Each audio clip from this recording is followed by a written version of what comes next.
दोस्तों, बिहार में ज़मीन रजिस्ट्री को लेकर काफ़ी बड़े बदलाव की गई है और इस बदलाव से बहुत सारे लोगों पे इफ़ेक्ट भी पड़ने वाले हैं।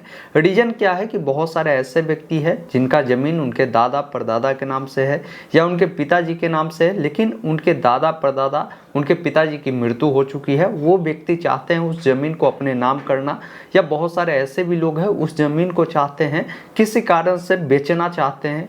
वो मजबूरी हो सकती है या वो किसी काम के लिए बेचना चाहते हैं तो वो बेच नहीं पा रहे क्योंकि उस ज़मीन को आप रजिस्ट्री नहीं करवा सकते हैं। अब इसी चीज़ को लेकर बिहार सरकार क्या कर रही है कि एक सिविल लगवा रही है कि जिन लोगों का भी ऐसा ज़मीन है जो अभी तक आपके दादा परदादा के ही नाम से है, आपके पिताजी के नाम से है, आप चाहते हैं अपने नाम से करवाना, तो कैसे करवा सकते हैं इसके बारे में मैं आपको पूरी जानकारी बताने जा रहा हूँ। क्योंकि जब तक आप उस ज़मीन को अपने नाम से जमाबंदी नहीं करवाते हैं या होल्डिंग कायम नहीं करते हैं तो इतना ध्यान रखिएगा कि उस ज़मीन को आप बेच नहीं सकते हैं या उस ज़मीन को आप अपने नाम नहीं कर सकते हैं। तो ये कैसे ये सभी प्रक्रिया आपकी होने वाली है इसके बारे में बिल्कुल आपको सटीक जानकारी देंगे, क्योंकि इसको लेकर बिहार सरकार राजस्व एवं भूमि सुधार विभाग के द्वारा आम सूचना जारी किया गया है जिसमें इन्होंने पूरी जानकारी दिया है। इसमें देखेंगे हम स्क्रीन पर आपको नोटिफिकेशन भी लगा देंगे। इसमें क्लियर बताया गया है भूमि के क्रय बिक्री में आपसी झगड़ा और धोखाधड़ी को समाप्त करने के लिए नवीन प्रावधान के तहत केवल वे ही व्यक्ति जमीन का जो है बिक्री कर सकते हैं जिनके स्वयं के नाम से जमाबंदी या होल्डिंग कायम होगा। मतलब आप जमीन तभी बेच पाएंगे जब आपके नाम से जमाबंदी या होल्डिंग होगा, ऐसे आप जमीन नहीं बेच सकते। इसको लेकर बताया गया कि जिन परिवारों में अभी तक पूर्वजों के नाम से ही जमाबंदी है उन्होंने अभी तक अपना बंटवारा कर अपने अपने नाम से जमाबंदी या होल्डिंग कायम नहीं करवाई है, उनको सहूलियत के लिए सभी अंचलों या सभी हलकों में क्या है कि एक सिविल का आयोजन किया जा रहा है। अब ये सिविल आपके ब्लॉक स्तर पे हो सकती है, आपके पंचायत स्तर पर होगी। ज़्यादातर ये जो सिविल है आपके ब्लॉक स्तर पर ही लगाए जा रहे हैं।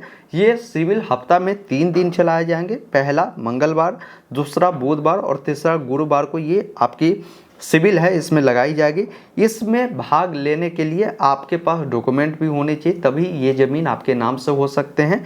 इसमें आपकी वंशावली लग रही है। साथ ही साथ जैसे मान लीजिए एक पिता के 4 बेटे हो सकते हैं। अब उस ज़मीन को आप अपने नाम करवाना चाहते हैं तो इसमें आपके पास जो बंटवारा नामा होगा वो भी आपके पास होने चाहिए। या बहुत सारे ऐसे ज़मीन है जिसमें बिना खाता खेसरा रकबा दिया गया, जो बहुत सारे पुराने ज़मीन है, तो इसको लेकर आपको एक साक्ष्य देना होगा। परिमार्जन हेतु साक्ष्य के रूप में कोई ना कोई आपको एक डॉक्यूमेंट प्रस्तुत करना होगा कि ये ज़मीन हमारे दादा परदादा के नाम से है, इसका खाता खेसरा ये है।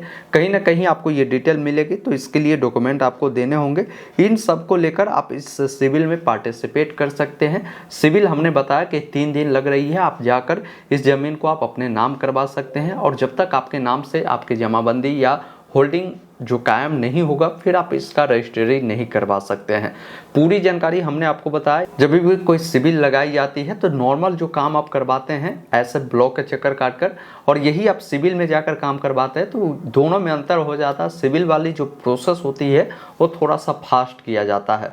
उम्मीद करता हूँ आपको पूरी जानकारी मिली होगी। कहीं भी कोई डाउट कन्फ्यूजन है आप नीचे कमेंट बॉक्स में लिख सकते हैं। वीडियो देखने के लिए बहुत बहुत धन्यवाद।